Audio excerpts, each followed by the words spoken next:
अभी कुछ समय पहले एक वीडियो ने एविएशन इंडस्ट्री को हिला कर रख दिया था और वो वीडियो था एक पैसेंजर के यूरिन पास करने का, वो भी सीट के ऊपर।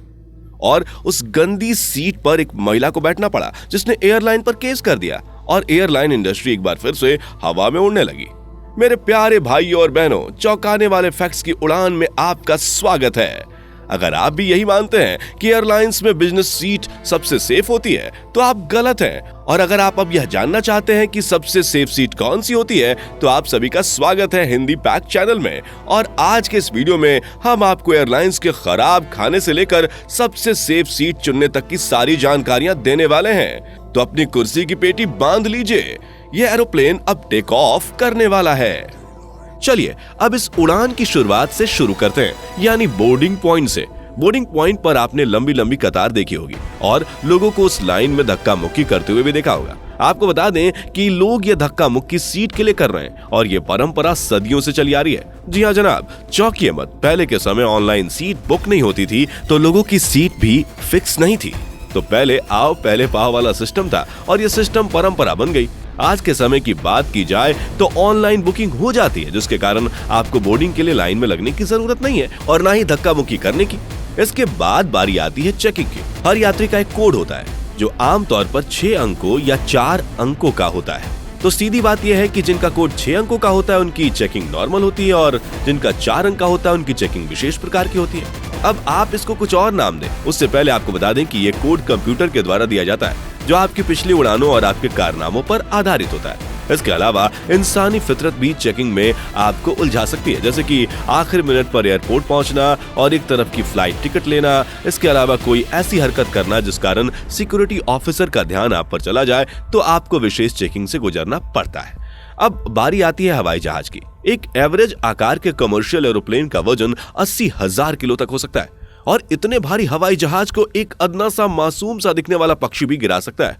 जी हाँ, हर साल केवल अमेरिका में 13,000 से अधिक हवाई जहाज और पक्षियों के बीच में टकराव होता है और यह टकराव कभी कभार इतना खतरनाक होता है कि यात्रियों के जान पर बन जाती है। इसके अलावा एक और चीज है जो आपकी हंसती खेलती यात्रा को डर के अंधेरे में डुबो सकती है और वो है मौसम, जो कि कभी कभी इतना बिगड़ जाता है कि आपको आंखों के सामने भगवान ही नजर आने लग जाते हैं। एक बार एक एरोप्लेन खराब मौसम में फंस गया और मौसम ने भी उस दिन अच्छे से अपना रंग दिखाया और आसमान से गोल्फ की बॉल के आकार के ओले गिरने लगे, जिसके कारण एरोप्लेन की खिड़कियां टूट गईं और उसे एल्स में लैंड करना पड़ा। भगवान न करे कि कभी ऐसा हो, पर अगर आप ऐसी ही किसी दुर्घटना में फंस गए तो आपके हिसाब से सबसे सेफ सीट कौन सी होगी? आप इस क्वेश्चन का जवाब दें उससे पहले उन सभी लोगों को एक एरोप्लेन में सीट के टाइप के बारे में बता देते हैं जिनको इस बारे में पूरी जानकारी नहीं है। एक एरोप्लेन में 2 टाइप की सीट होती है, सबसे पहली बिजनेस और दूसरी इकोनॉमी क्लास। इसके साथ ही क्रू मेंबर की सीट अलग होती है जो कि एक केबिन में होती है जहाँ पर फूड रखा होता है। जी हाँ, आप सही समझे, सारी सुंदर सुंदर एयर होस्टेस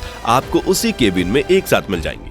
अब एक एरोप्लेन के सीट के नंबर को ध्यान से देखें तो यह समझ में आएगा कि सबसे पहले तो आती है बिजनेस क्लास सीट और जो सबसे महंगी होती है और ये एरोप्लेन के सबसे आगे होती है। इसके बाद आती है इकोनॉमी क्लास जो पीछे की तरफ होती है। अब कुछ लोग सोच रहे हैं कि जो सीट सबसे महंगी होगी वो सबसे सेफ सीट होगी, तो जनाब ऐसा नहीं है। अगर केवल आंकड़ों पर ध्यान दिया जाए और विमान को 3 हिस्सों में बराबर बांट दिया जाए तो एक एरोप्लेन में सबसे सुरक्षित सीट तीसरे हिस्से की होती है और उसमें भी विंडो के पास वाली नहीं बल्कि विंडो से दूर वाली सीट जो गलियारे के पास में होती है।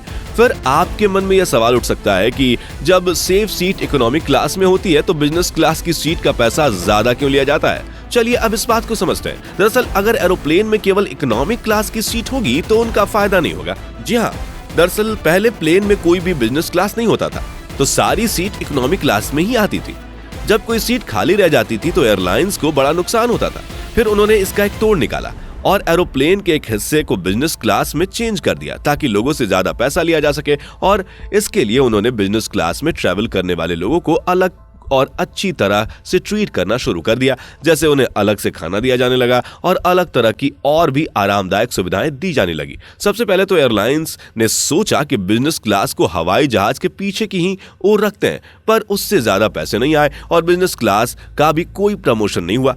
फिर उन्होंने बिजनेस क्लास की सीट को एरोप्लेन के आगे शिफ्ट कर दिया और सीट स्पेस को थोड़ा बढ़ा दिया। जिसको आम भाषा में लेग स्पेस कहते हैं। और ऐसा करने से बिजनेस क्लास की सीट ज्यादा बिकने लगी, साथ ही बिजनेस क्लास का प्रमोशन भी होने लगा। प्रमोशन ऐसे कि जब इकोनॉमिक क्लास के लोग अपनी सीट पर जाते तो उन्हें बिजनेस क्लास से होकर गुजरना पड़ता, तो वो खुद यही सोचते कि एक बार तो जरूर यहाँ पर ट्रेवल करना ही है। और बिजनेस क्लास वालों को अपना रुतबा दिखाने का मौका मिलता है जब इकोनॉमिक क्लास वाले उन्हें देखते हुए एरोप्लेन के पीछे की तरफ जाते हैं। अब आप ये सोचे कि आखिर बिजनेस क्लास से एरोप्लेन वाले कितना ही कमा लेते होंगे। उससे पहले चलिए हम यह भी समझ लेते हैं। मान लेते हैं कि एक एरोप्लेन में 800 सीट है और 600 सीट तो इकोनॉमिक क्लास की है और 200 सीट बिजनेस क्लास की है। इकोनॉमिक क्लास की सीट से 6,000 रुपए लिए जाते हैं और एक भी सीट खाली नहीं रहती है, तो कुल रुपए 48 लाख। और बिजनेस क्लास वालों से लिए जाते हैं 30,000 रुपए और एक भी सीट खाली नहीं रहती है, तो कुल रुपए हुए 60 लाख। यानी कि सीट कम होने के बावजूद बिजनेस क्लास के एयरलाइंस वाले ज्यादा पैसा कमाते हैं, तो सारी सीट बिजनेस क्लास की कर दो। अब ऐसा मत कहना, क्योंकि एविएशन इंडस्ट्री में कंपटीशन बहुत है और लोग हमेशा सस्ते टिकट की ओर ही भागते हैं, तो सारी बिजनेस क्लास की सीट नहीं बिकेंगी और एयरलाइंस काफी घाटे में जाएगी। चलिए अब एरोप्लेन में खाने की बात कर लेते हैं। वैसे क्या आपको पता है कि एरोप्लेन में सबसे ज्यादा तनाव भरी नौकरी किसकी मानी जाती है? चलिए अगर नहीं पता तो बता देते हैं, पायलट की। अब आप सोच रहे होंगे कि उसको क्या तनाव होगा, तो जनाब आंकड़े यही कहते हैं और इसी कारण कुछ एयरलाइंस वाले बीच उड़ान में अपने पायलट को सोने की परमिशन भी देते हैं। और एक एरोप्लेन में 2 पायलट होते हैं और उन दोनों को बहुत ही मुश्किल परिस्थितियों में ही एरोप्लेन में खाना परोसा जाता है। जी हाँ, और कभी ऐसा हो कि पायलट को एरोप्लेन का खाना परोसना हो तो भी यही नियम है कि दोनों पायलट को कभी भी, जी हाँ कभी भी एरोप्लेन का खाना नहीं दिया जाएगा। यानी वो खाना केवल एक ही पायलट खा सकता है, दूसरा पायलट नहीं। दरअसल एरोप्लेन की सबसे ज्यादा दुर्घटना टेक ऑफ और लैंडिंग के समय होती है। इस कारण यदि उनकी तबीयत खराब हो जाए तो दुर्घटना होने की संभावना बढ़ जाती है और एयरलाइन कंपनी वाले मानते हैं कि एरोप्लेन के खाने से उनकी तबीयत खराब हो सकती है। इसी कारण वे कभी भी दोनों पायलट को एरोप्लेन का खाना सर्व नहीं करते। पर मान लीजिए कि कभी कभी ऐसी जरूरत आ गई कि दोनों को एरोप्लेन में ही खाना सर्व करना पड़ेगा, तो एक पायलट को पैक्ड फूड दिया जाएगा और दूसरे को एरोप्लेन का खाना। अब आप खुद ही सोच सकते हैं कि एरोप्लेन का खाना कैसा होता है, पर यह नियम पहले से चला आ रहा था जो आज भी मान्य है। आज की बात की जाए तो एयरलाइंस ने खाने की क्वालिटी में बहुत सुधार किया है और अब खाना अच्छा मिलता है, तो आप बेफिक्र होकर खाना खा सकते हैं। पर अगर आपको भूख लगी है और आपने सुंदर सी दिखने वाली एयर होस्टेस से खाना मांगा और फिर भी वो खाना नहीं लेकर आई, तो समझ जाइए कि वो अपनी सीट पर जाकर सो चुकी है जो केबिन में है, और अब आपको भी सोना चाहिए। और हाँ, कुर्सी की पेटी बांध कर बैठना, क्या पता ये फ्लाइट कब लैंड हो जाए। और अगर आपको ये वीडियो पसंद आया हो तो वीडियो को लाइक करें, क्योंकि आपके द्वारा किए गए एक लाइक से हमें इसी प्रकार के और वीडियोस बनाने के लिए प्रेरणा मिलती है।